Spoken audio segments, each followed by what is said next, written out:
obboleettii keenya nu cinaatti argitan kana dha'ee ajjeesee jechaa jiru. Egaa shamarka kuni kabajamtootaa fi daawwattoota hordoftoota keenya nageenyi koo kan jaalalaa fi kabajaa bakkaa fi lafa jirtan isiniif haa baay'atu. Anis obboleettiin keessan bakkaa fi lafa jirutti waaqayyoof galannaa ga'u nagaa fayyaa kooti. Egaa viidiyoo kana hundi keessanuu laayik sheer gochuudhaan addunyaa waliin ga'a. Egaa miidhama hagana hin jedhamne jechuudha. Miidhama laphee nama cabsu, miidhama qalbii nama cabsu jechuudha. Kanaaf viidiyoo kana sheer gochuu isinirra jira. Innis maalidhaa? Imbaasii Saudi Arabiyaa keessatti jiran keessattuu imbaasii nu ilaallatanii jechuudha. Inni kuni obboleettii keenya kana biirootti qaxaqqaxanii ajjeesaniidha. Akka itti qaxaqqaxan akka isheetti tuman eenyu akka ajjeeses hundayyuu adda baasanii jiru. Egaa kanarratti wanti dubbachuu dhufee jiru jechuudha. Gaafa guyyaa ani biyya galu jechuudha. Guyyaan ani biyya galu ijoollee lama na wajjin galan. Ijoolleen tunniin biyya Arabaa Saudi Arabiyaa deemanii baatii lama qofaadha kan isaan dalagan jechuudha. Warri biiroo balbala imbaasii keessa ijoolleen Abashaatis ijoolleen afaan keenya dubbattanis achi keessa warroonni hojjetan jechuudha. Gorsi isaan ijoollee teenya gorsan waan baay'ee garaa nama nyaatudha. Egaa ijoollee lamaa sun jechuudha na wajjin galanii jechuudha. Yeroo na wajjin galan kana ijoollee tana akka namni hin tunnetti hin tumamne jechuudha. Ijoolleen tun qaamni isaanii kun katakkatamee akka nama shunkurtii waxiitti naquuf ta'eet fakkaate jechuudha. Sanirraan immoo kan nuti manirra immoo kan nu dhidhiitan jedhan ijoolleen qaamni isaanii dhidhiite hangana gaggaa. Kana hundaarraan kan ga'e immoo kan achi keessa hojjetaniitu jira jette sarraatinyaan afaan keenya dubbatan. Innaa mana madaamiti mana hojiiti ijoolleen tun madaamiin nuuf hin taane jedhanii gara biirootti deebisan. Gizee kana ijoolleen immoo gara biyyaa galuu hin barbaannu jennaan hin deemnu jedhaati balbala ofitti cufaa jedhanii gorsanii jechuudha. Gizee kana ijoolleen immoo dhaqanii balbala ofitti cufan. Yeroo kana warroonni ijeensota dhaqanii karra irratti qaxaqqaxanii isaan karra banuu dinnaan karra cabsanii itti ol seenanii ijoollee kana akka uumatti hin qaxaqqanne. Yeroo ijoollee kana qaxaqqaxan immoo ijoolleen balbala ofitti cufaati hin ba'inaa jedhanii gorsan sun immoo dhaabbatanii tiiktookiidhaan waraabbatanii itti fammasu jechuudha. Kanaaf ijoolleen biiroo keessa hojjettanis ijoolleen afaan beektanii afaan beekna achi hojjenna jettanii ofiin akka abbadina. Ijoollee gorsa hin taanillee hin gorsina. Akkasumas immoo namni tokko hojjetachuuf biyyaa bahe gillasabiin tokko garuu nama tokko qaxaqqaxee lubbuu baasuun maaliif barbaachisa? Imbaasii Saudi Arabiyaa kan jiru jechuudha. Waan kana sirriitti ilaaluu qaba. Ijoolleen keenya dalagachuuf jechuudha. Namni kamiyyuu dalagachuuf malee namni namarraa hafee biyya ormaa hin deemu jechuudha. Ni galemti. Kanaaf erga dalagachuu ta'ee dalagaan dalagaadha. Dalagaa seenessaa yoo ta'eef ni dalagatu. Yoo ta'uu fi baate immoo ba'anii jijjiirratu. Yoo ta'uu baate immoo gara biyyaatu ofiitu deebi'uun nagaadhaan waa tokko jechuudha. Kanaafuu gorsa hin taane warroonni ijoollee keenya gorsitanii lubbuu isaanii dabarsitu jechuudha. Akkasumas immoo warroonni imbaasii nama rukutu jechuun eeyyeen nama rukutu. Anuuyyuu na rukutanii jiru jechuudha. Gizeen dura dhaqisan. Gizee hojii tokkorraa baatee hojiin kun humna kootii ol ta'ee natti ulfaate jedhanii achitti dubbatan maaliif biyyaa baateree hojjechuu fi miti jedhu zeegaa Saudi Arabiyaatiin imbaasii san keessa kan hojjetu jechuudha. Yeroo baay'ee Suuriyeenis jira jechuudha. Biyyoota garaagaraa ofii isaaniitti biyya biraatii dhufanii achitti galanii raawwatanitti achitti immoo abbaa ta'anitti kan nama isaan rukutanii jechuudha.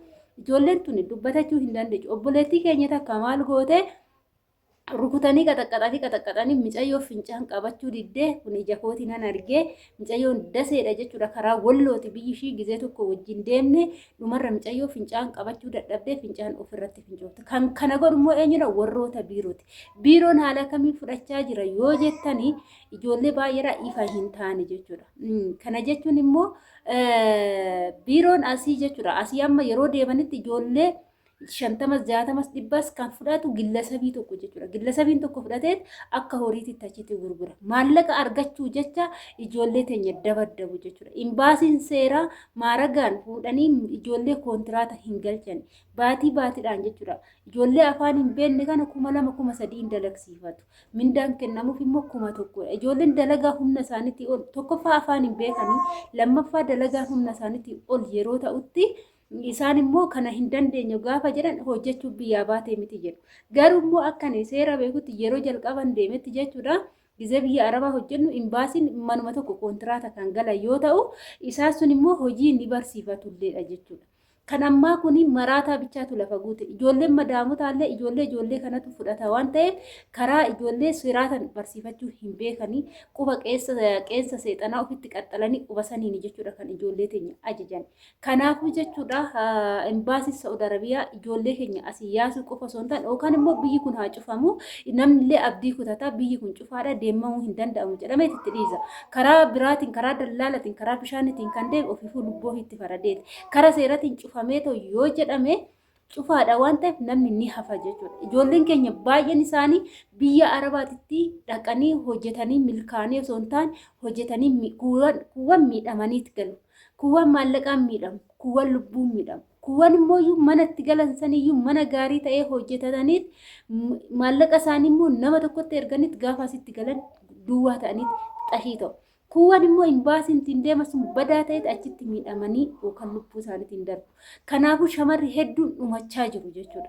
Kanaaf biyyoonni Arabaa yookaan seeraan dhaqanii hojjetachuu yookaan immoo cufamuudha jechuudha. Kana qaamni seerri ilaallatu sirriitti beekuu qaba, sirriitti ilaaluu qaba jechuudha. Kuni wanti kun waan dubbatamee haala salphaatti irraa ba'amuu hin dandeenyedha. Egaa kana fakkaata hordoftoota keenya warroonni biiroo keessa hojjettanii ijoollee achitti siin bira dhufanis waan hin taane gorsitanii irraa of qottobaa irraa of eegaa waan hin taane ijoollees hin gorsinaa ijoollee gara miidhamaattis hin erginaa siniin jira. Kanachitti sin jala miidhamtu obboleettii keessa waan ta'eef obboleettiin keessa yeroo miidhamte immoo sintu qixxee waan sin miidhamtanitti ilaalaa malee zimi hin jedhinaa siniin jedha. Egaa kana fakkaata hordoftoota keenya imbaasii Saudi immoo wanna kana zim jettanii bira hin darbinaa. Maaliif akka obboleettiin keenya kun duute sababni ishiin ajjeefamteef maaliif akka warri biiroo ajjeesan dhugaan obboleettii keenya kun ba'uu qaba. Maaliif dhiigateenya sabateenya nama keenya kan duuteetu ni jechuudha. Qaxaqqaxamtee akkaataa namni ittiin qaxaqqaxamnetti kan qaxaqqaxamtee duute jechuudha. Waan garaa nama nyaatudha. Kanaafuu namni tokko qaxaqqaxamee ajjeefamuu fi miti kan biyyaa ba'u hojjetatee dalagatee of jijjiiree maatii ofii jijjiiree biyya ofiitti deebi'uuf jechuudha. Kanaafuu adaraa keessan isiniin jechuu jaalladha. Warroonni mana madaamsisee hojjettan biirootti deebi'uu hin yaadina gadi jedhaati hojjedhaa waggaa lamaan keessa biirootti deebi'uu irraa biiroo nama dararuu irraa madaamin nama dararuu wayya dhugaan sinitti himan waa'ee biiroo sirriitti hin beeka jechuudha. Madaamin nama dararuu wayya biiroo jechuun jazbaadha jechuudha. Jazbaa kan namaayyaan maallaqa madaamirraa argatan san qofa yaadu nu gurguratanii maallaqa argatan san malee miidhama nuti miidhamnu dalagaa nuti dalannu san hin laalani jechuudha. Egaa kana fakkaata hordoftoota kiyyaa viidiyoon har'aaf qabadhee dhufe viidiyoo kana laayik sheer gochuudhaan addunyaa waliin gaasiniin jennaa turtiin wajjin gootaniif galata.